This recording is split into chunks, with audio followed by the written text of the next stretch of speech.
কি ভারী, বাপ রে বাপ! এতগুলো নিয়ে কি যাওয়া যায়? কি ভারী! আর ওই বেটা বদমাস বুড়ো, খেয়ে দিয়ে কাজ নেই, আর পাচ্ছি না। না, তাড়াতাড়ি পা চালায়, অনেকটা যেতে হবে তো। বাবারে বাবারে, কি ভারী! এদিকে মধু আসে সেই গাছের কাছে। এ কি? এ কি অবস্থা হয়েছে এখানকার? এমনি করে কে গাছগুলোকে ভেঙেছে? গাছে তো একটাও ফল নেই। কে এরকম ভাবে নষ্ট করেছে? আহারে, গাছদের এই অবস্থা কে করেছে? এতটুকু মায়া দয়া নেই গাছেদের ওপর, প্রকৃতির ওপর? ছি ছি ছি, কে আবার করবে? এ কি, আপনি আপনি এখানে কি করছেন? আপনার হাতে ওটা কি? এসব কাজ তোমার সেই বন্ধু করেছে। হ্যাঁ, তোমার সেই বদমাস বন্ধু, স্বার্থপর বন্ধু রবি। কি বলছেন? হ্যাঁ, ঠিক বলছি বাবা। আজ আমি তোমাকে একটা জিনিস দিতে এসেছি। এই নাও, এই ঝুড়ি নাও। তুমি আজকে মনে হয় কোনো ফল পাওনি না? এই নাও, এই ঝুড়ি নাও, এতে দুটো ফল আছে, একটা তুমি নাও, একটা আমি। কিন্তু কেন আপনি দিচ্ছেন এই ফল আমাকে, এই ঝুড়ি আপনাকে? আমার তো ঝুড়ি আছে। এই ঝুড়ি যে সে ঝুড়ি নয় বাবা। এই ঝুড়িতে তোমার মনের প্রতিফলন হবে। এই ঝুড়িতে একটা ফল রাখলে সেই ফল 10 গুণ হবে। তোমার মন যেমন, এখানকার ফলও তেমন মিষ্টি হবে। তোমার মনের প্রতিফলন হবে এই ফল। ওরে বাবা রে, পড়ে গেলাম! গেল গেল, কোমরটা ভেঙে গেল সব। হাট বেশ ভালোই জমে উঠেছে। সকলে কেনাকাটা সকলে এসেছে মধুর কাছে ফল নিতে। দাও দাও দাও, আমাকে দাও, আমাকে দাও। মধু তো দেখে অবাক, কি হলো, রবি কোথায় গেল? ও তো আরো আগে চলে আসার কথা। মধুর ফল কেনার জন্য ভিড় লেগে গেছে। সকলে মধুর ফল কিনতে চায়। মধুর আজ খুব লাভ হয়েছে।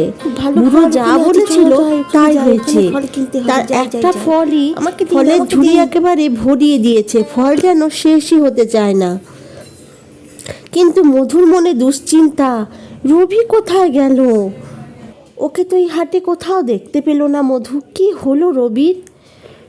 মধু রবির খোঁজ করতে বেরিয়ে পড়ে। এই যে, আপনি দেখেছেন? রবিকে দেখেছো তুমি কাকি? না তো, আমি দেখিনি তো। কি হলো রবির? ওই জঙ্গলের দিকটায় কি যাব? মধু চলে গেল ওই জঙ্গলের দিকে। রবির বাড়িতেও সে রবিকে পায়নি। রবি, রবি কোথায়? ওই যে, ওটা কে আসছে? গেলাম গেলাম, আমি গেলাম। কোমর ভেঙে গেল, পা ভেঙে গেল। ওই তো, ওই তো রবি। এই যে রবি, রবি দাঁড়া, আমি আসছি। রবি, রবি, আমি আসছি। কি হলো তো? চ চ চ, তাড়াতাড়ি ঘরে চ। মধু রবিকে ঘরে নিয়ে এলো। রবির কাছে সব ঘটনা শুনলো, নিজেও সব বলল। আচ্ছা মধু, তুই কি করে কি বিক্রি করলি আজকে? তুই বললি তোর অনেক লাভ হয়েছে, আমার তো সব শুনলি, আমি তো সব আরে শোন না, তোকে একটা কথা বলি। এই বুড়োটাকে তোর মনে আছে? এই দেখ, এই ঝুড়ি, এই ঝুড়ি ওই বুড়োটা আমাকে দিয়েছে, জানিস? এই ঝুড়ি যে সে ঝুড়ি নয় রে রবি। এই ঝুড়িতে একটা ফল রাখলে তার 10 গুণ হয়। রবি মনে মনে ফোন দিয়ে আঁততে শুরু করলো। শোন বন্ধু, তুই একদম চিন্তা করিস না। যতদিন না তুই সুস্থ হোস, আমি যা আনবো তাই আমরা ভাগ করে খাবো, ঠিক আছে রে বন্ধু? বন্ধুই তো বন্ধুর পাশে থাকে। মধুর দিন দিন অনেক উপার্জন হতে শুরু করলো। মধুর ফল এত মিষ্টি, সকলেই তা কিনতে চায়। মধুর খুব লাভ হলো। আর এদিকে রবি ফোন দিয়ে আঁটতে শুরু করলো কিভাবে মধুর ঝুড়ি সে চুরি করে।